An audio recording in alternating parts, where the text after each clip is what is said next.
So, you may recall, about 6 years ago, I made a video about a book series that I read. It's about like a fictional sport and like there's the mafia and like there's some gay stuff going on. Like it's really about found family, and that's something I think that resonates with a lot of people. And the video itself was not great. It was super underwhelming, and I have since privated it because I don't like it. But at the time when I was making it, I remember thinking like, yeah, like I know how I feel about this series. I want to talk about it on the internet, and this is totally just exactly perfect. This is good. I should post this. Time has passed, and I've lived about 20,000 lifetimes since 2019, and I figured now would be a great time to make an update video about this series because we are currently awaiting a new release. And I'm not gonna lie to you, I am rereading it for a 7th time. I don't even think this is me recommending it to you. I don't need to recommend it to you because I don't actually care about that. But I do kind of just want to tell you why I love it. Again,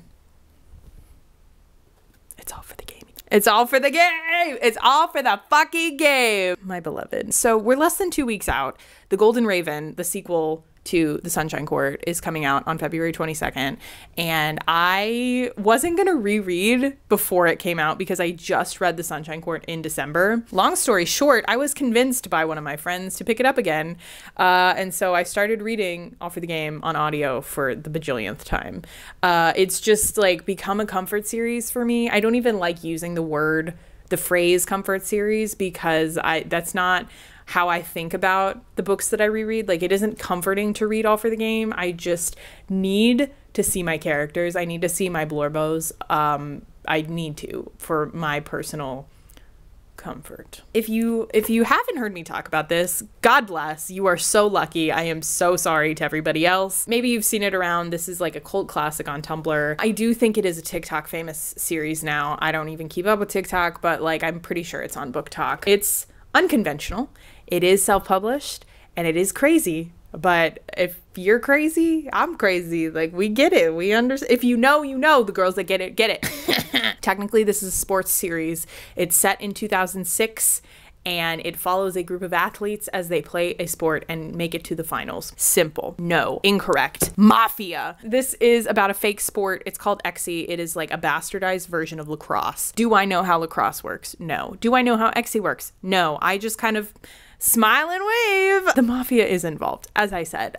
So this is about our main character, Neil Jostin. He is 19, 18, 17. He's one of those ages. And he gets coerced into joining a college Xe team. He ends up playing for the Palmetto State Foxes. Essentially, what we come to find out is that he has a lot of secrets. He's a liar. He's a pathological liar who likes to lie. He doesn't trust anybody. He is a runaway. He has spent the last couple of years of his life on the run with his mother, who has recently died. And he has all these secrets that he won't even tell us about, really. He kind of lets it out in phases. We come to find out that his father is called the Butcher, and he is a very evil man who is doing a lot of bad things up in Baltimore. That's not even the main part of the story, because our other guy, Kevin Day, who is like one of the best Xe players at the moment, he is also on the Palmetto State Foxes, but he has mafia ties through his adoptive brother, foster brother, that's not even the right name. The guy that he grew up with, Rico Moriyama. Am I making sense? It sounds crazy. The mafia is involved. There is this big bad team called the Ravens, who are essentially the evilest bitches you've ever met. And they are #1, and they want to win, and also they kill people, question mark. Am I making sense? I don't think so. It doesn't really matter. Anyway, the mafia is involved. Neil is on the run, and he shouldn't be playing for the Foxes because he's on the run and he doesn't want his father to find him. But he gets coerced by friendship. I guess I shouldn't spoil anymore if you actually haven't read it, but like, let's be honest here. You've probably read it. I've talked about it way too many times on the internet by now. As I said before, this is my 7th read. I have read it 7 times, and the first time that I read it, I like I don't even remember it anymore because it was so dramatically different than how I read it now. When I made that first video in 2019, I had just finished the series and I read it in like 4 or 5 days during Book Expo. The dreaded 2019 Book Expo. Do you remember that? I was reading it during the drama. By the time I finished it, I was like, oh my God, that was so good. Like, I love it. I'm obsessed with it. I love these characters. I also didn't really know what was going on because the first time you read it, it's very difficult to follow the Andrew Neil storyline. And Andrew in general is just a very difficult character, I think, to understand the first read. So when I read it the first time, I was obsessed with it. I really liked it. But also, like, I hadn't, like, moved into, like, full-out brain rot with it. And I do think we should study 2020.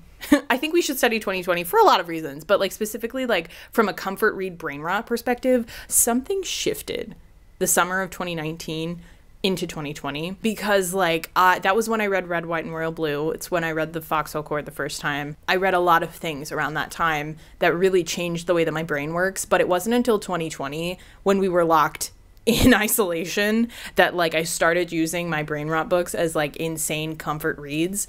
And so, as you know, I read Red, White, and Royal Blue like 10 times in the first year. But it's almost like because I did that with Red, White, and Royal Blue, I opened a door and then I allowed myself to do that with like a bajillion other brain rot books. And this one is one of them. When I read it for the second time in 2020, I was like, wait a minute, this is something special. I could sit with this for a while. And I think I read it twice in 2021, and then I read it again in 2023, and then I read it in 24, and now it's just, you know, it's like an annual thing. Like I just turn it on and I can quote it almost verbatim, and I know almost exactly what's happening at any given point, and it just goes so fast. If you read it on audiobook at like 1.6 speed, you know, like you can read it in like one sitting. It's that addictive. And then obviously, of course, we have the next spin-off series that just started last year. So as I said, The Golden Raven comes out in less than 2 weeks, and I'm trying not to think about it because I think it's going to break my brain. I just fell even more in love with it after we got Jean and Jeremy. Like it's so perfect. It has, it's just, here's the thing. I never expected that I would be here, but genuinely All for the Game is probably like my second favorite series of all time. And what's number one? Throne of Glass. I didn't expect this series to take over my soul so deeply, especially because it's about sports, it's about the mafia, it's about a bunch of stupid fucking boys being dicks. And also, like, objectively, like, there's a lot of questionable content in it. Like, there's rape and there is torture. There's a lot of slurs that are used. It's not a pretty series. Literally, it is self-published and it looks like this. But, like, for whatever reason, it has spoken to me more than really well-written literature. So why am I here? Why has this happened to me? I think first and foremost, the reason why I love these books so much is the characters. Because they're super interesting, compelling characters, and I think part of it is that it leaves the door open for more stories. I don't read fanfic. I've said this before and I'll say it again. I've never understood fanfic. It's just not for me. I like the source material too much. I didn't even read the extra bonus content for All for the Game until last year because I just like didn't need it. I didn't want it. I didn't want to know like what else was gonna happen. Like I have it and that's all that matters. I like mini fanfics on Tumblr where like you can read like a couple bullet points of headcanon of like, ooh, wouldn't it be funny if this happened, and it's like one scene. That's about as far as I go normally. However, I think because the characters in this series are so distinct, and they're so mysterious, and we really don't get that much backstory for any of them. It's just like the barest amount of backstory for the background characters. Like you can sit and stew and think about them forever, and there is just enough mystery to keep you interested, to keep you compelled, that like when I reread, I still have questions. I still have things that I'm like, I wish Nora had made this more clear. I wish I understood Andrew better. Even though I have a lot of information about him, I do not know who he is. Specifically on this reread, I have been thinking a lot about Aaron Minyard because he is my probably most hated character in the series. And I know I've been brainwashed by Neil Jostin to believe that, but I am shocked. I was shocked to discover that there are a bajillion people on Tumblr who are obsessed with Aaron.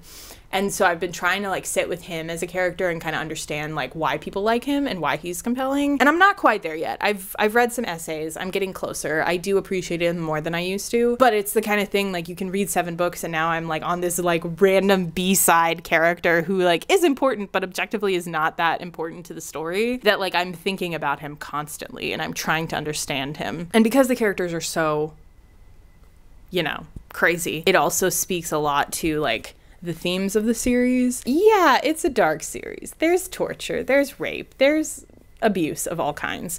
But I think more than anything, like the moral of the story is like healing is good, and like you can't heal without community, and like sometimes your community is your found family, and like that is the most important thing you have. And it's loving people when they're imperfect and loving people through their trauma and helping them overcome that trauma, even when it's really insane trauma. It's like every single time I read it, I just start feeling so insane because it's a group of misfit people who have all this bad stuff happen to them.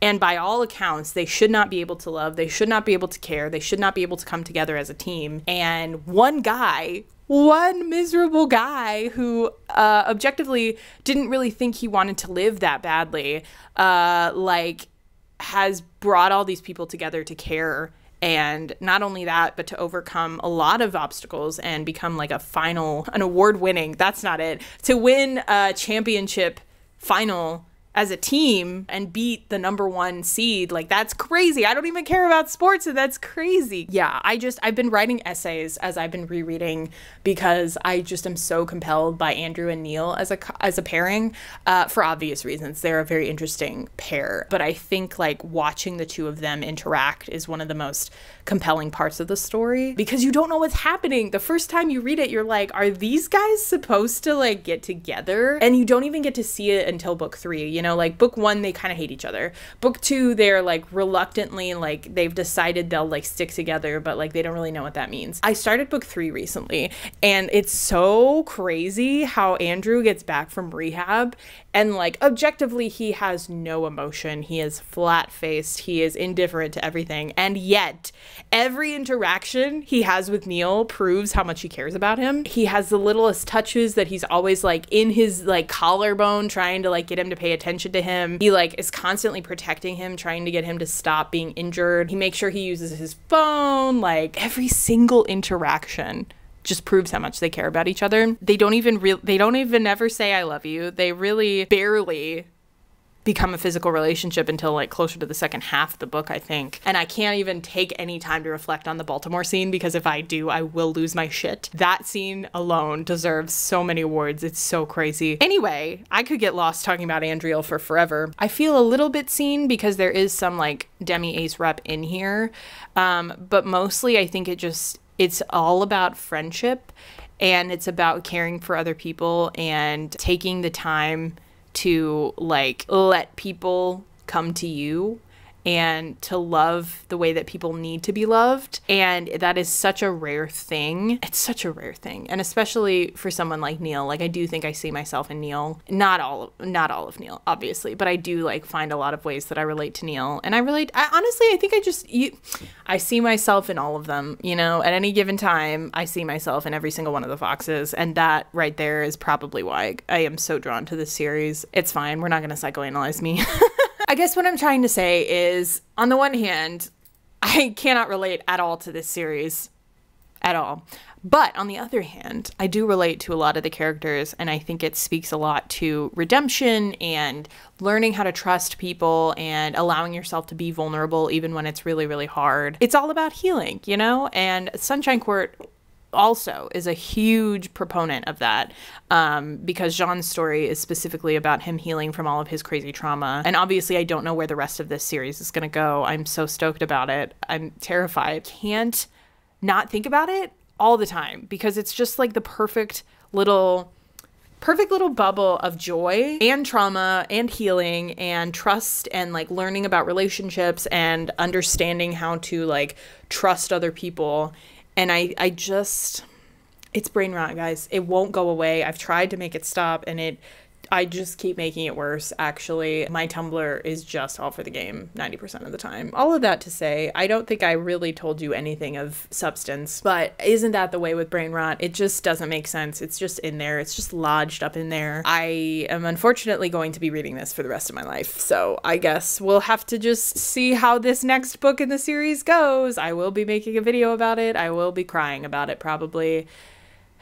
I subjected myself to this, and I will just have to keep going. If you want to talk about All for the Game, I'm here. Bye!